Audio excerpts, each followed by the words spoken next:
that ass back like a boom, boom, boom, boom, boom.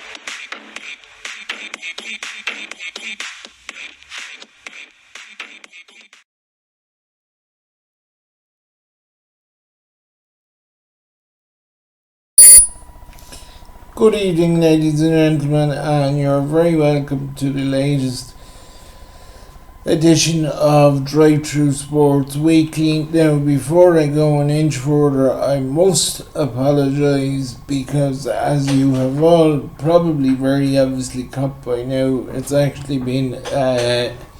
good lot more than a week since I, in fact,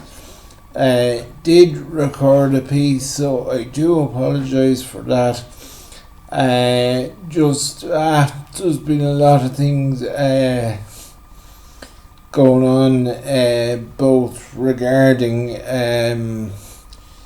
the website and forthcoming developments, and a couple of glitches that come up in that regard. And of course some other things which I will get into now in due course, but we're back on the road again, and we certainly have plenty to catch up on anyway. So in what I suppose could be nearly called tradition at this stage, we begin with Gaelic games, and it's been that long since I recorded a show to say we have a lot to get through on that front would be the understatement of this or any century.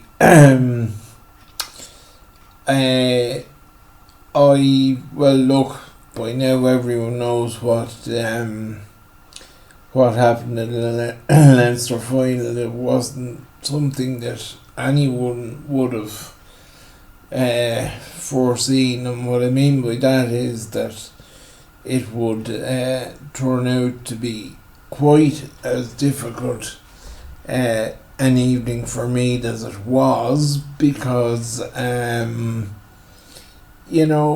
I actually had a fair bit of an episode of this show done about a week or 10 days ago. In the immediate aftermath of the Kildare game, and whether it was unfortunate prophecy or whatever way one wants to describe it, in the course of what I had recorded, I was just saying that if Meath were going to start against Dublin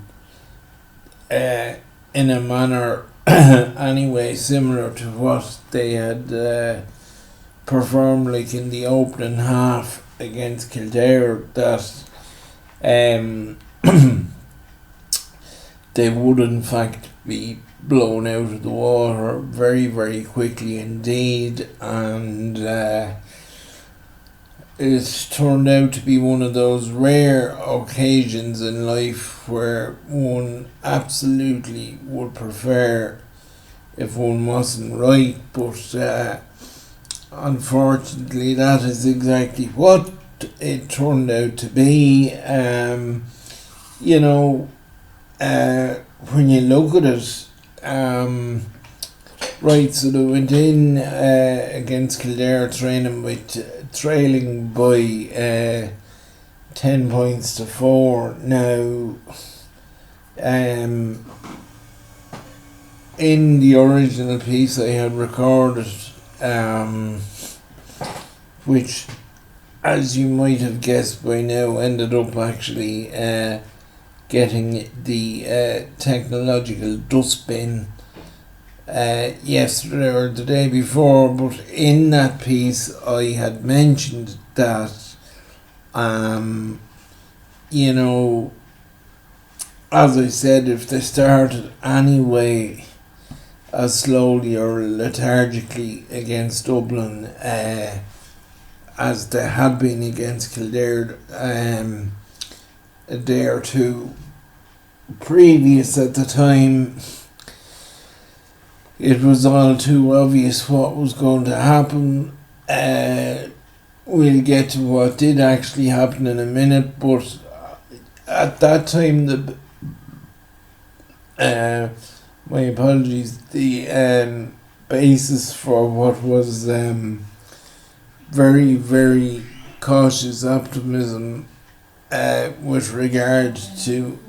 actually the level of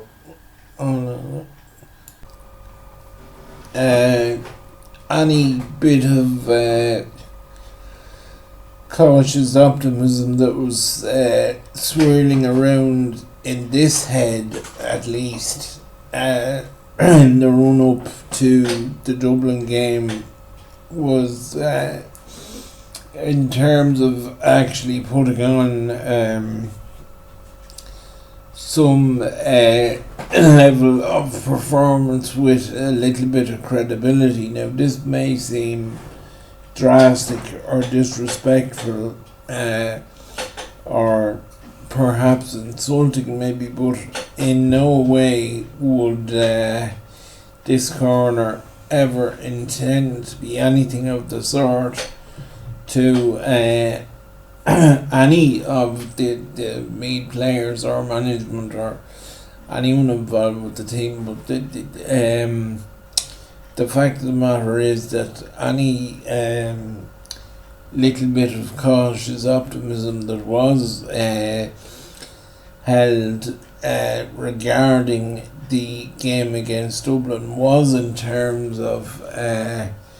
the level of performance that we might have been able to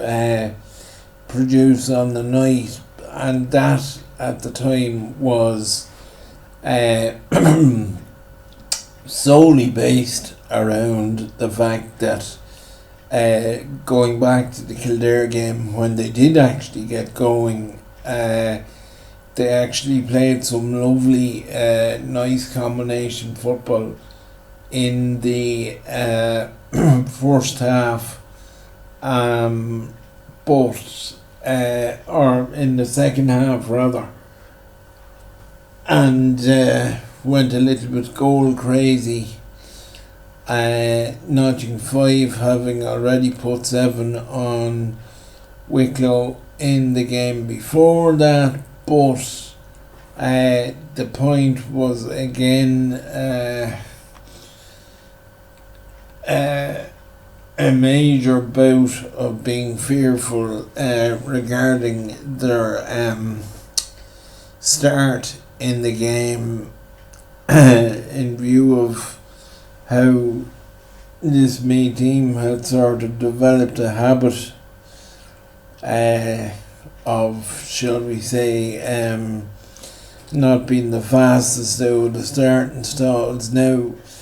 admittedly, they had developed a penchant for clawing their way back into games, as had been seen in several of their league games, many games in fact that they were perhaps somewhat unlucky not to get something out of. But the fact of the matter is, if you slip up against, and again this is not meant in any way disrespectfully to anyone, but if you slip up against what we'll call any of the ordinary teams, they will whether by accident, well, I was going to say by accident or design, but nobody designs to let their opponents back into the game, do they? But due to the nature of these things, against the vast majority of teams, there will come a point where a door of opportunity opens, or window of opportunity, or however big or small one likes to visualize it, will open, and if with the way football has gone so ultra competitive now, and taking into account that, as far as I'm concerned, there is actually a tiered system within the GAA, within Gaelic football, whether anyone likes to admit it or not. But if you're slow out of the starting stalls or fall a little bit behind against the rest of the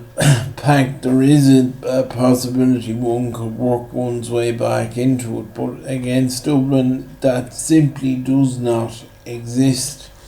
If Dublin think they can knock you down when they have you down, they'll stand on your throat and make sure they can block your airways and knock the life out of you. And there could have been no greater demonstration of this last Saturday evening than to consider that at one point in the first half, Jordan Morris, who was again probably Meath's top performer on the night, something underlined by the fact that he actually concluded that portion of the season as the top scorer in the Leinster Senior Championship with a tally of 4-9. But at one point in the first half, he had I hope he won't mind me saying, a relatively handy free kick for a left-footed kicker into the Canal goals, which just pulled to the right and went narrowly wide on the near side. But that in itself can be demoralising enough when you're already rattled to the bone, having been caught up in a Dublin whirlwind. But to make a bad situation even worse was to observe what came afterwards. Now, during Jim Gavin's tenure as Dublin manager, he I don't know what you call it, a rule, but it was a non-negotiable request, shall we say, whereby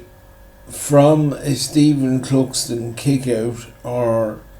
restart, whether it be in training or in an actual match or whatever it may be, from the time Cluxton kicked the ball out, the Dublin players had 16 seconds to get the ball dead at the other end of the field. In other words, get a score out of it, or at least kick it wide, making a valiant attempt to get a score out of it. Now, after Jordan Morris kicked that free wide on Saturday evening, for some unknown reason, which I still haven't figured out myself, I actually decided to click the stopwatch from the time Cluxton put the ball back in play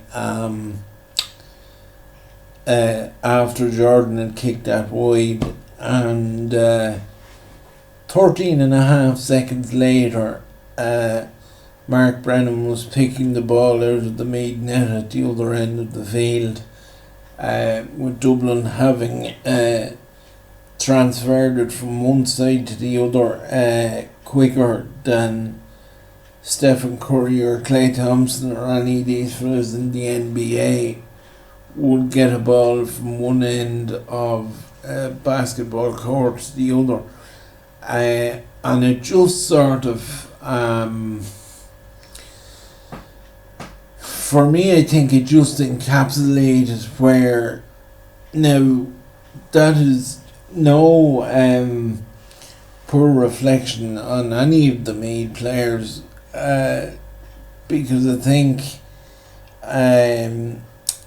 when you looked at that Dublin machine, and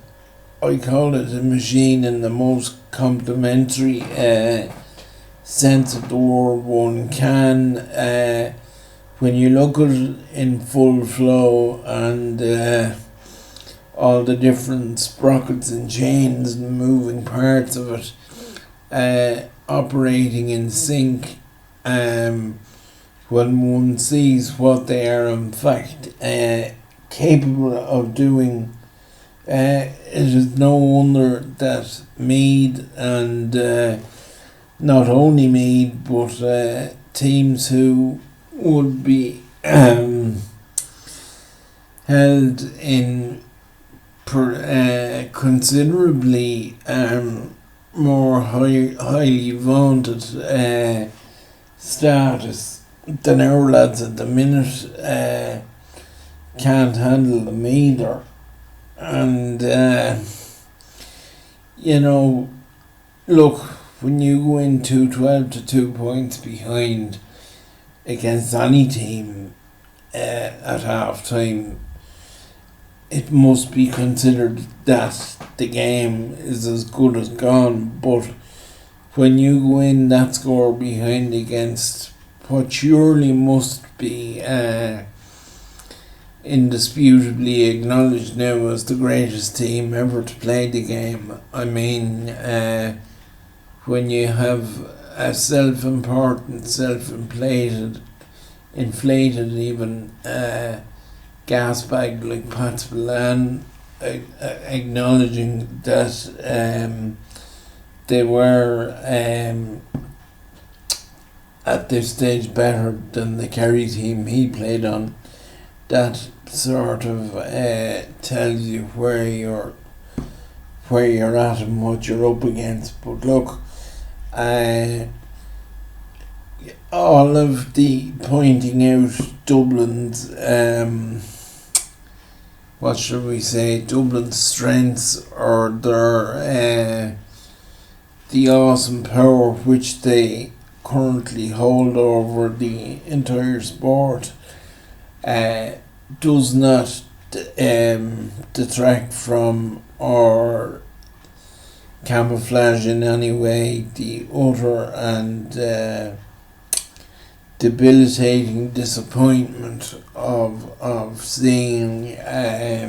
the game turn out the way it did now. I know, because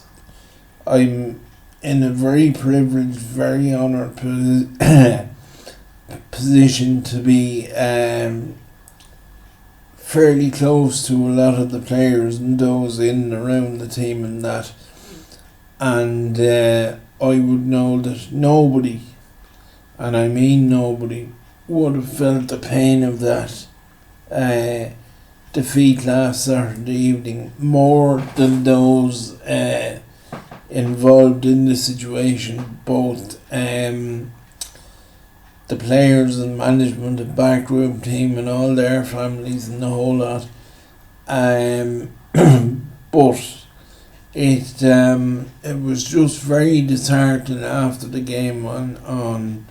Saturday evening, and indeed for a good lot of Sunday, to see the negativity and the boil that was being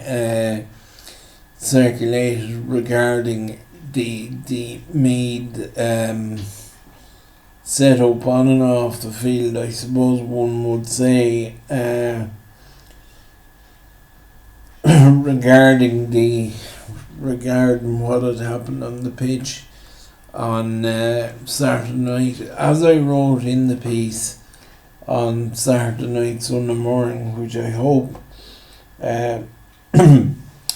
many of you will have seen on the website during the week by now. There is absolutely no shame in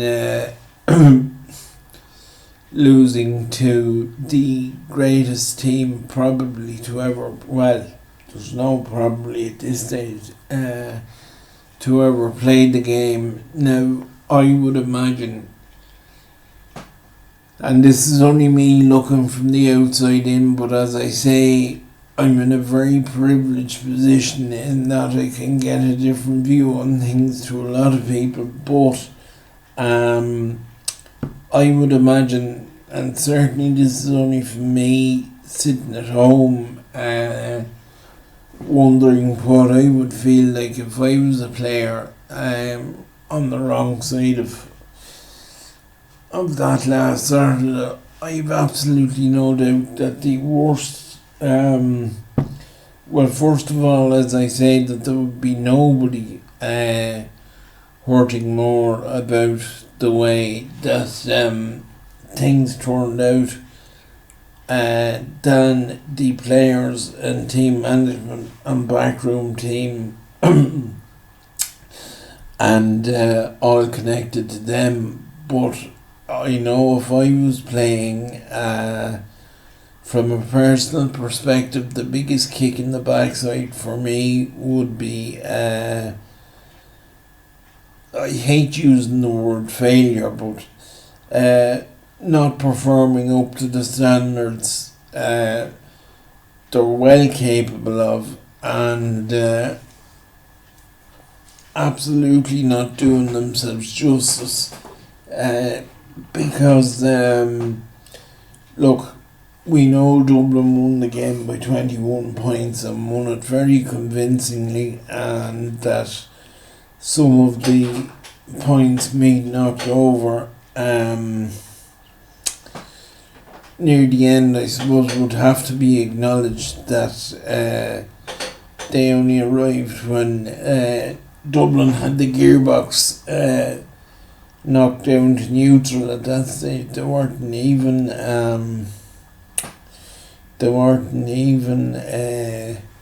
in first gear at that stage. But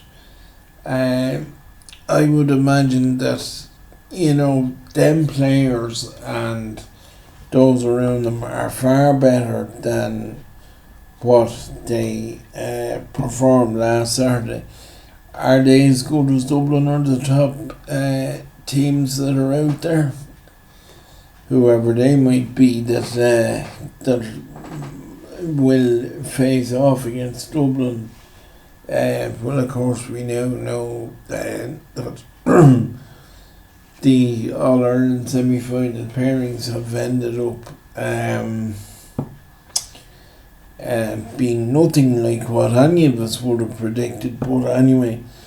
are Meath up there with the Dublins and, I don't know, do you include Kerry, Mayo, Tyrone, Donegal? And again, I'm only using them in terms of reputation, in view of the fact that two of them are already gone out of the competition. Are Meath up there with them? I would have to say, hand on heart, they're not. But what I do know is that that group of players are infinitely better than what they showed of themselves last Saturday. But yes, it doesn't make up for how bad last Saturday was or how bad it looked, but the bottom line is that nobody will be feeling that more than the players and those associated with the team themselves. But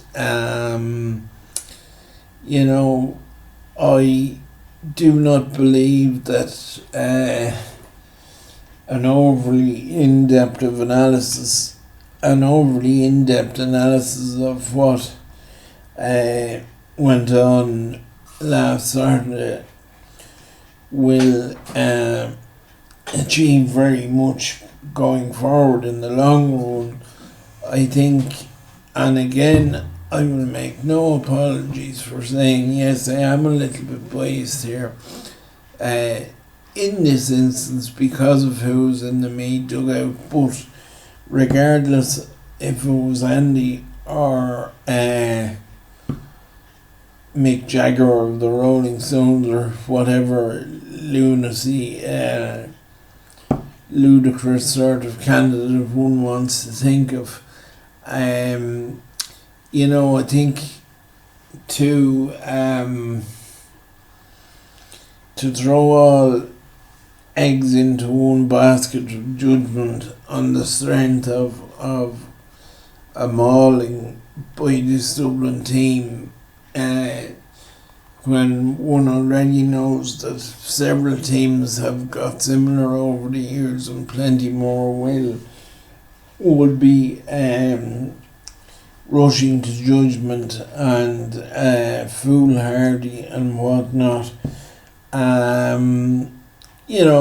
It was obviously a tough year for me in that, getting relegated out of Division 1 straight after coming back into it, and the way Saturday turned out won't have done anyone's mental state any good, or indeed the either inner or outer view of Meath football. But I do not believe, and I would put my hand on the Bible nearly saying this, I do not believe that group of Meath players are as bad as what they performed last Saturday, which, as I said, for me at least, would be, I know if I was in their boots, that would be the thought that would be dominating the stream of consciousness going through my head after the game. The biggest kick in the backside would be knowing that they didn't perform anywhere near as well as they can, and as a consequence of that, not doing themselves justice on the day. Now, as I say, of course it looks like a tough campaign when one considers the margin of victory that Dublin had last Saturday evening, and obviously again because Meath ended up being relegated. But I think even though there are some who will laugh and sneer and God knows what they'll say about me for saying the following, but I honestly don't care, because it is my honest belief. I actually think that there are a few positives that Meath can take out of the year. Again, I am not saying this because either Andy is the Dunboyne club man, or the man I am just about to mention is a Dunboyne club man as well. The fact of the matter is, if Ronan Jones has the potential to be so important to this Meath team, and bear in mind he's still only 23 years of age, and a former Meath player who I won't mention said to me a long time ago that you want to be 26, 27 before you can actually hit your peak for inter-county GAA. But certainly I think the return of Ronan Jones is something that could and hopefully will be built upon. But even besides that, there were other things like the emergence of the likes of Owen Harkin and Cahill Hickey and most obviously Jordan Morris has absolutely been a revelation this year for the lads, and Matt Costello, Dunshaughlin, another young fella that came in and made a name for himself. Just, I would imagine, hopefully, and I don't mind saying this is only a personal thing, hopefully it will be Andy that will be still in charge, but regardless of who is in charge, I think you would be looking at a situation now whereby you should nearly be building your team around the like of Jordan Morris, Ronan Jones, Matt Costello and these boys, and filling the other spaces around them, so to speak. Whatever about Morris's scoring exploits and his general play as rapidly establishing himself as the go-to man in the forward line, I would have to admit that from my own perspective, Matt Costello has indeed been in fact even more eye-catching in view of the fact that, as we know, a couple of years ago Matt captained a Meath minor team to win the Leinster Championship, but he led that team from centre forward. Now, whether by accident or design, I honestly don't know, but the Meath senior management have, as we know, retooled him and developed him into an exceptional halfback, both from a defending perspective and as a raiding party coming up from the back. But I would actually love, I think, to see him, please God, in next year's National League, whenever that may take off, getting a crack up in the half forward line, and with the few lads I have mentioned there, and the like of Jason Scully, hopefully Dara Campion, and these people getting back in and getting more game time. And there's a few other, I won't say older, but there's a couple of other lads with more mileage on the clock still there that I believe have plenty still to offer as well. So, I would be inclined to think that, as dispiriting and heartbreaking and shuddering as last Saturday was, I would think there is still plenty of reason for optimism for Meath football, and the next few weeks or months or whenever things start to go back to that wonderful word normal, whatever that is, should be very interesting to see what plays out with regard to Meath's, shall we say, medium to long-term prospects. Now, just to stay on Gaelic games, but to come from a completely different angle, part of the reason why I haven't got recording for as long as has been the case was due to, as everybody now knows, I'm sure, Graham Geraghty being struck down by very serious illness, about a month ago now, and as emotionally devastating as it was for somebody like myself, who's very, very privileged to be as close to and friendly with Graham and Amanda and their family as is the case, I cannot even begin to think of what it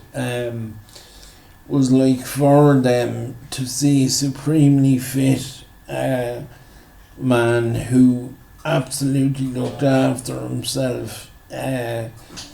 more than anyone who would believe all the hype and tripe and trash that were written about the man over the years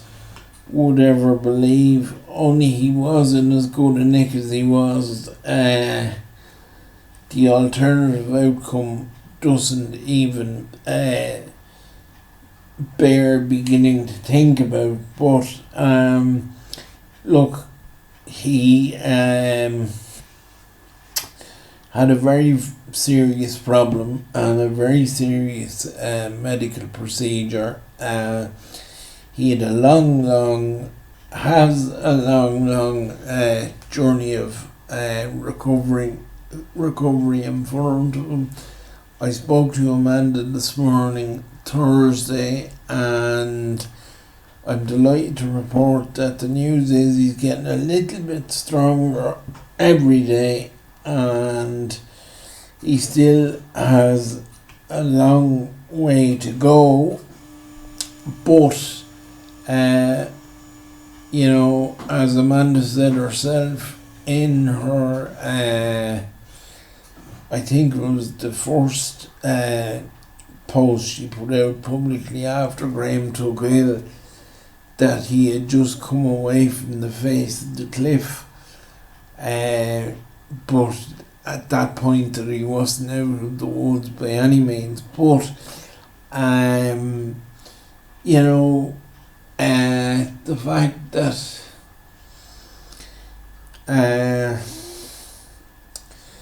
excuse me folks, it's a little bit emotional for me to talk about and think about. The fact that he was as fit and athletic a man as he is, and in as good a physical nick as he was before being struck down by the illness, actually probably saved his life. So to be honest folks, when you see the like of that going on, and what himself and Amanda and family have gone through in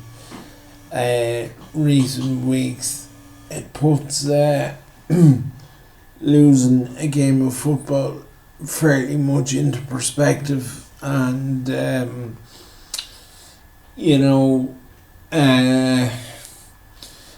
without, and before I go a yard further,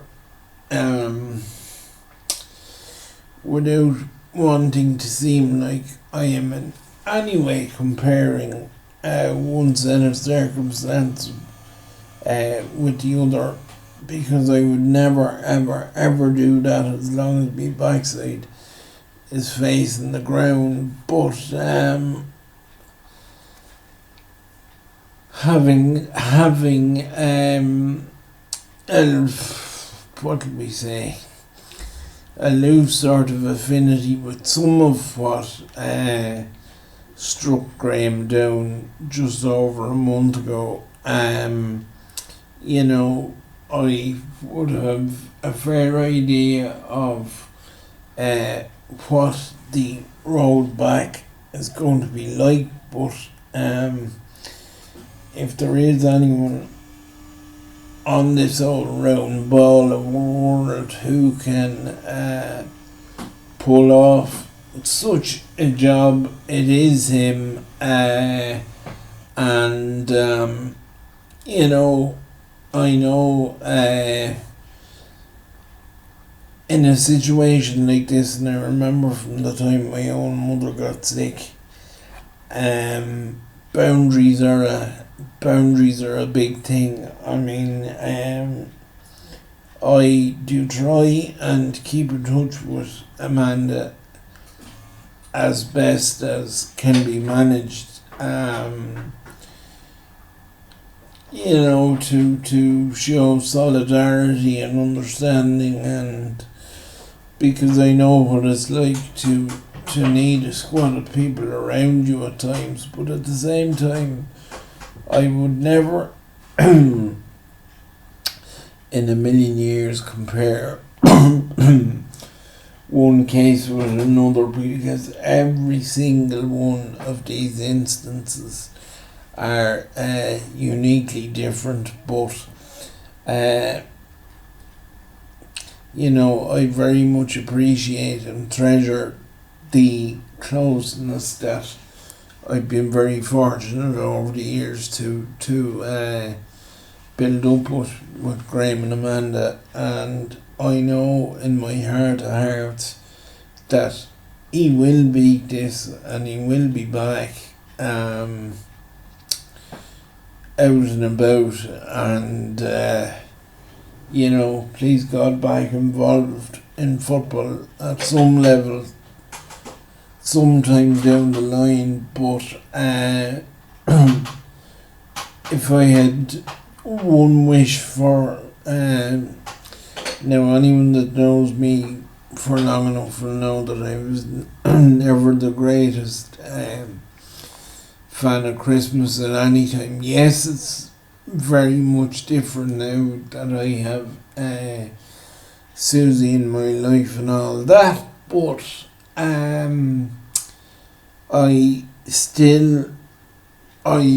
there's no point in me saying it. It still wouldn't be my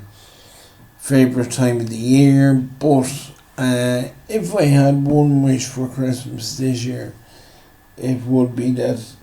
please God, if all these corona restrictions are lifted, even if it is only on a temporary basis, that please God, that I would be able to get down and see Graham even before or over the Christmas, and that, well, of course, for that to be possible, hope that he will be well enough to receive visitors. But as I said to somebody this morning, and I actually forgot to say it to Amanda, but I will when next our paths cross, what he's going to do is something I sort of cling to myself on occasion when playing into the wind a bit. Just think of Al Pacino's speech in Any Given Sunday, and if none of you have, so many people would have seen it by now, but if you in fact haven't seen it yet, Google Al Pacino Inch's speech Any Given Sunday, and I challenge anyone not to feel revved up and feel the hair standing on the back of their neck after listening to it. Now, to move on to rugby, and to say that the Irish rugby team needs to be revved up at the minute would be being extremely kind to them, I think, because now they I'm just trying to think, was it, yes, they defeated Italy, of course, a couple of weeks ago when Hugo Keenan announced himself on the international stage with a seriously loud bang, and to a certain extent, now bearing in mind that the Italians, with the greatest due respect in the world, the Italians are completely bloody hapless, and one wonders in one sense why are they still allowed to compete at the level they're at, but that's neither here nor there. You know, it was the sort of game that one wouldn't exactly want to be reading a whole pile into, but as we know, like Hugo Keenan did score a hat-trick, and Kayla Doris was also immense, and there was many notably good performances around the pitch, but I said at the time, and of course since the game in question, we have gone to Twickenham and got our backsides well and truly kicked, but I said at the time that for all the attacking potential that this Irish rugby team still has under the new regime with Andy Farrell, there definitely is something amiss in the defending department, because the one thing that I noticed, did I say Italy? I did say Italy. My absolute apologies. It was, of course, Wales that they played in the opening round of the Nations Cup tournament, which took the place of the teams from the southern hemisphere who come over now at this time every year. Now, by the way, it still doesn't take away from the fact that the Italians are indeed hapless and shouldn't be anywhere near the level of competition they're at. But what I will say, I just go back to the Irish defending and the shortcomings in it. To be honest, you know, it was as poor and as weak a Welsh team as I've seen in a long number of years, and yet for all that, they still managed to beat Ireland up in the scrum. Now, I do know that Ireland ended up running up a fairly big score, which obviously is a good thing, because it proves that they have still a fairly good attacking platform. And I think the big noteworthy thing that I would take out of it was the sight of Conor Murray coming on at fly half and looking actually quite adept at doing it too. Now, I do know that my brother Des, who lived in Limerick for 5 years, and as anyone knows, rugby in Limerick is nearly a religion all unto itself, but I do know that at one stage when Des was living in Limerick, he seen Conor Murray playing with Gary Owen, and in the Munster Senior Cup final against Bruff, when Bruff actually beat Gary Owen on the night in question. But on that day, Conor Murray actually lined out at 10 for Gary Owen, and I remember Des telling me that Murray, even though Bruff won the match, Murray at 10 was the absolutely outstanding performer on the pitch. And many years later, indeed, when I started going to Thomond Park about 8 or 10 years ago at this stage, one time myself and my other brother Paul were actually in the ground a good bit before the start of the game, and Conor Murray was actually practicing place kicking along with who I think was Tyler Blandell on the night in question, but I think we counted Murray took 7 place kicks from both sides of the field and duly put them all over. Now, I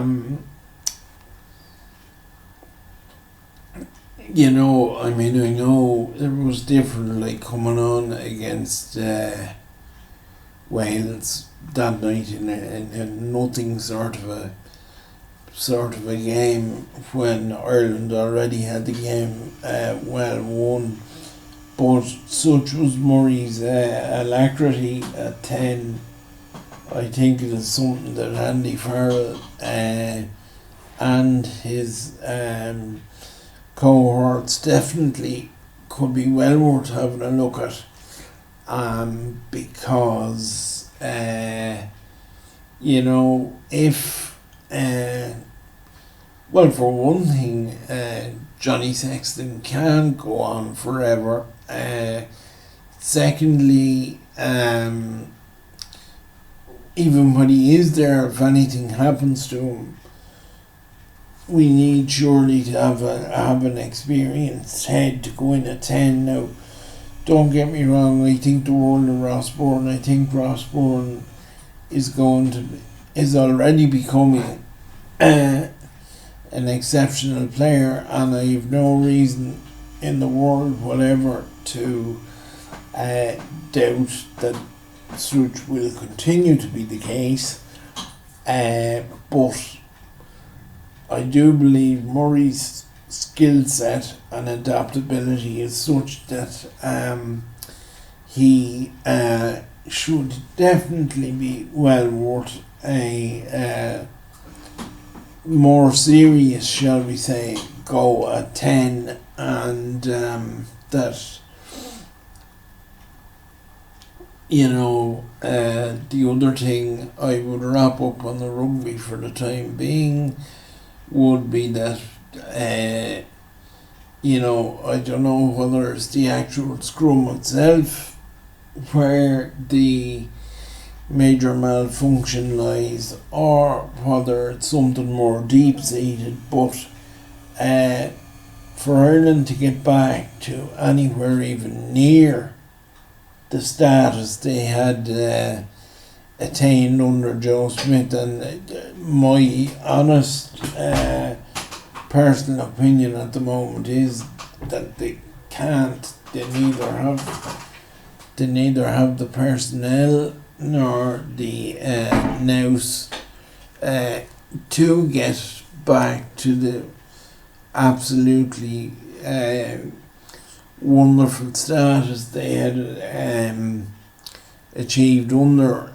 Joe. But to have any hope of even trying to get there, they really, really, really need to sort out their defending, because when you see a bad Wales team like that was that night, literally battering them in the scrum. The scrum for so long was the foundation of all the success which the Irish rugby team have had over the last nearly 2 decades at this stage. A lot of it now, I've no doubt somebody will either laugh or have a pop at me about this, but I'm going to say it anyway. A lot of it coming from the old Munster game plan of pick and drive. In other words, taking ball down off the top of a line out and going through numerous phases of recycling the ball and changing lines of running and all that. It's funny, if one ever wanted to come up with a prototype or put something into a manual as to, firstly, how to organise such a manoeuvre, and then from another angle, if one was trying to defend such a thing, one need only look to Munster against Northampton. Now, I'm not even going to try and guess how many years ago it is, but if you ever look up on YouTube, you should come across quite quickly absolutely memorable, hectic, mad commentary by Michael Corcoran on RTE about during a Heineken Cup game between Munster and Northampton, where Munster held on to and recycled the ball for 46 phases before Ronan O'Gara eventually got the winning drop goal out of it.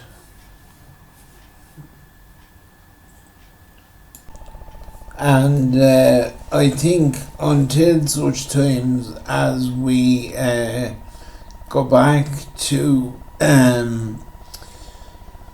what has been the staple diet of Irish rugby for as long as I've been properly attuned to it, and has ended up allowing us to feast on a lot of success, both with the provinces and the national team. Until we go back to that, I think we could seriously be in trouble of slipping well down the rankings or pecking order of whatever we want to call it. Now, moving along to soccer, just a few bits to tidy up. Firstly, I must congratulate Dunboyne's Josh Keeley, who was recently promoted, if that's the right word, to the St. Patrick's Athletic senior squad for a recent Electricity League of Ireland game. Now, because I started recording this show a good while ago, and for a number of extenuating circumstances, I'm only getting around to it now. I actually can't remember who the game was against, but I do know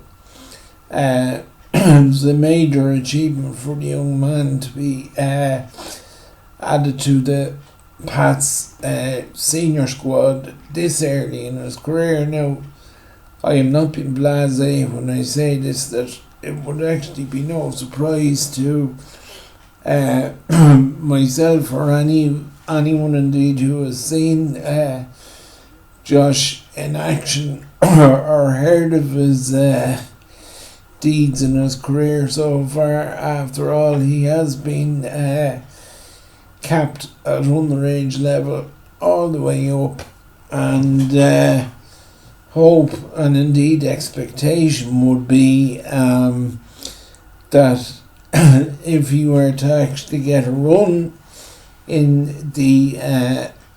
Pats senior team, you wouldn't just know where his career could end up going. Just while I'm on soccer for a little bit, I feel like I should have to mention something about the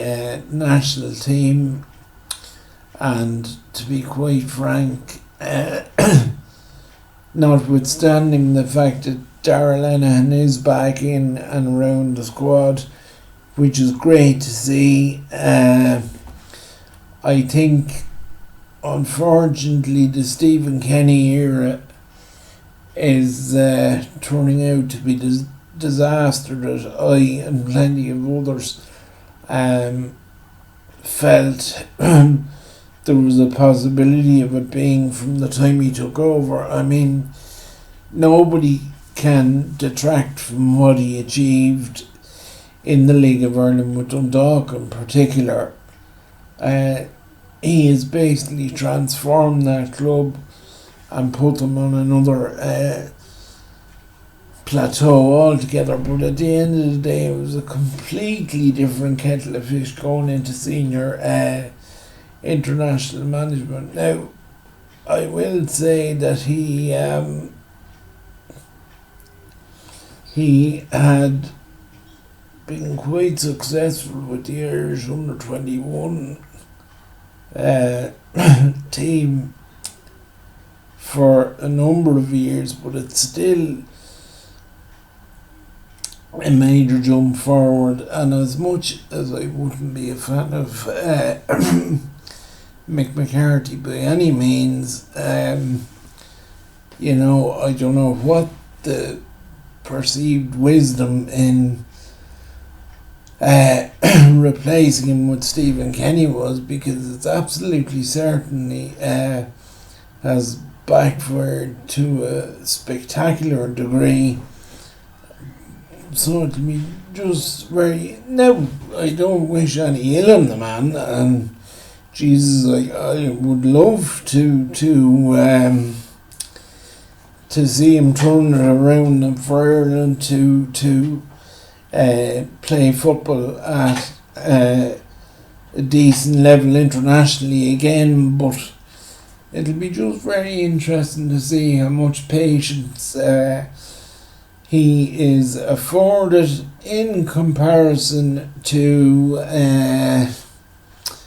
what do we say, other people who have held that position in the not too distant past. To move, I'm nearly wrapped up at this stage, folks, because it has taken me that long to put this episode of the show together. I want to leave a bit for another episode which will not take as long to come out. It may be as long, but it won't take as long to come out. I will promise you all that.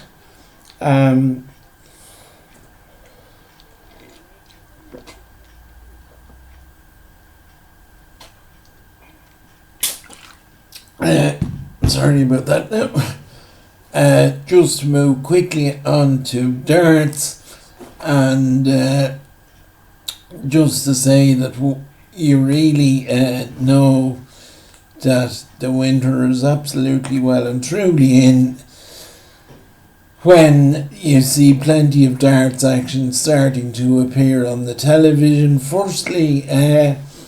last week we had the Grand Slam of darts at the Rico Arena in Coventry, which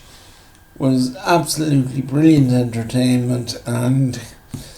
was a fantastic way of getting myself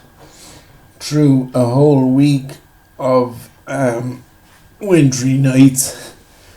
And I do believe I even have Susie hooked on it now as well. I should say that it got me through an entire week. Once I discovered it was bloody on the television, I'd missed the first 3 nights of it before I realised it was on. But the great thing about darts at the moment is that, you know, whereas long ago,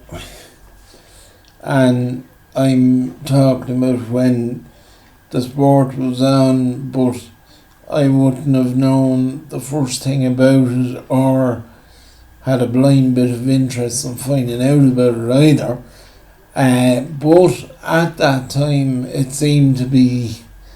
dominated by 2 or 3 players at the most. You're talking Phil Taylor, Ray Van Barneveld, and if you go back a bit before them, even Ronnie Baxter and Dennis Priestley and lads like that. Now, of course, you could say to bring it forward to a more modern setting, if one wants to call it that, that up until a year or two ago, a similar sort of caveat could very easily have been applied, owing to the dominance exerted by, Taylor up until about 4 years ago was still there. And on top of that, then you had Michael Van Gerwen, Gary Anderson. Them three were sort of a good bit ahead of the rest, but the landscape would appear to have changed again now. Whether that has been down to a diminishment in Van Gerwen's efficiency or brilliance or whatever you want to call it, or whether some of the others have actually caught up on him, so to speak. You can make your own judgment on that. I think I would be inclined to think that it was probably a combination of the two, because I definitely, listening to some of the commentators during the Players' Championship finals, which are currently ongoing as I speak, and which I will cover in the next video, please God. Some of the commentators during the event were saying that it's quite obvious at this stage that Van Gerwen has been adversely affected by the lack of crowds attending the events, whereas some other players have very evidently fed off the fact that there's nobody in the venues. I think the most obvious one to start with in that regard has to be Jose de Souza of Portugal, who literally came from nowhere to win the Grand Slam of darts only last Tuesday, beating James Wade in the final after Wade had won an absolutely epic semi-final against Dimitri van den Berg, and de Souza had overcome a very resurgent Simon Whitlock in the semi-finals, but I mean, he was only another name onto a rather large list at that stage, because you had Gerwyn Price, Michael Smith, Peter Wright, the outgoing world champion, who I think has been sort of to some degree forgotten about in all the debate and conjecture, but I know I had several people trying to tell me numerous times over the years, but that darts doesn't even qualify as a sport. But my simple answer to that has always been, if that's the case, why do Sky Sports show it then? I don't care what anyone says. All I know is it's a wonderful way of passing the time from an entertainment point of view, and gives plenty of scope for producing material for a certain website, and that during the winter months. So especially this year, when things like the Rehab Christmas party and going to the races and things like that, for example, with them off the menu this year, the darts will take on even greater significance. So As for saying that it's not really a sport, I call bulldog on that for a start. So having seen De Souza sort of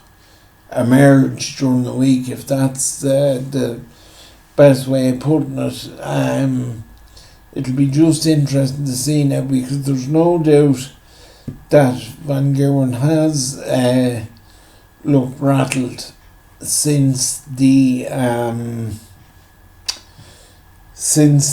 darts has resumed without spectators, but it'll be interesting to see.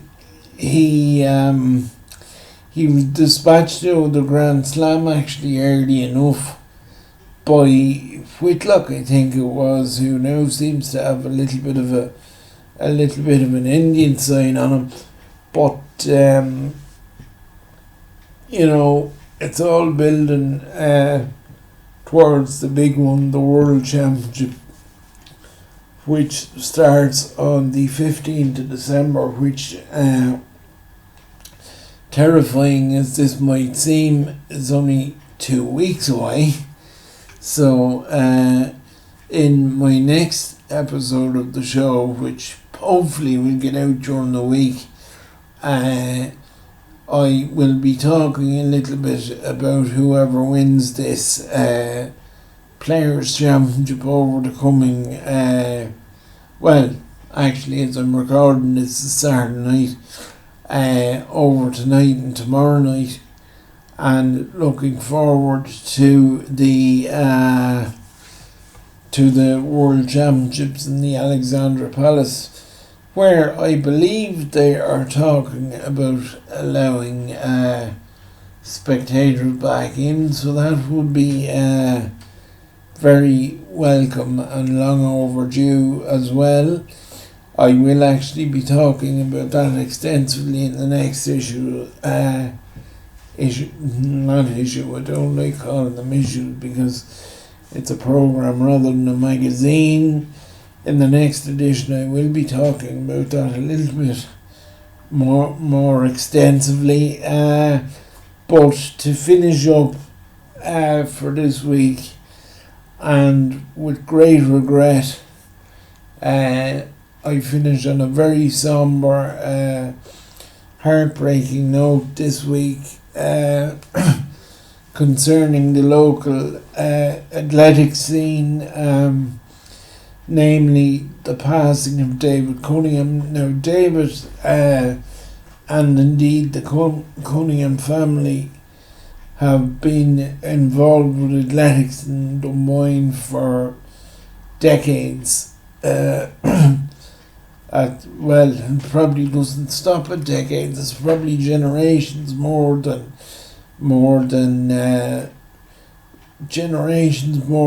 actually counting years on it.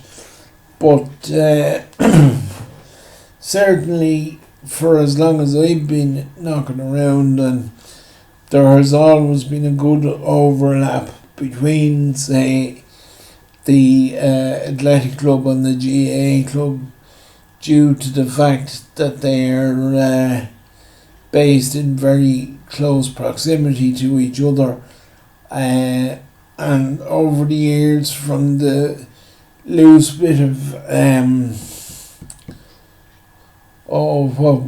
crossover or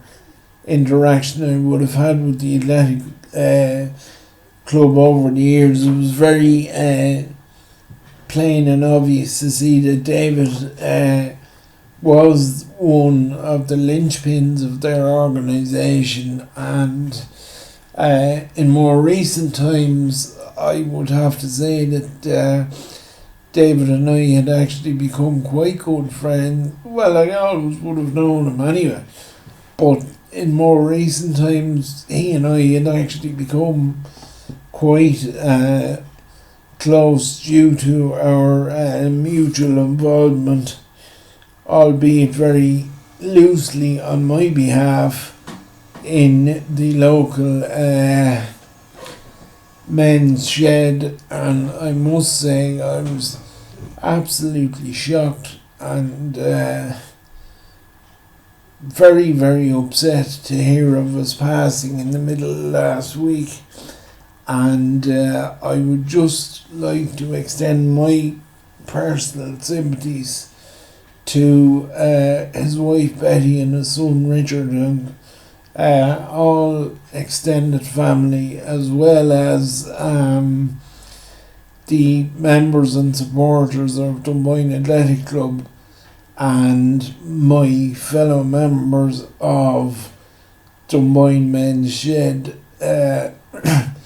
May he rest in peace. That will do me for this edition, folks. Again, sorry it has taken me so long to get it out, but after the hurling is completed in Croke Park tomorrow, and the second day of the Winter Festival in Fairyhouse is wrapped up tomorrow evening as well. We'll have plenty to work with a view to putting another episode together. So for now I will sign off, and I will talk to you all soon, please God.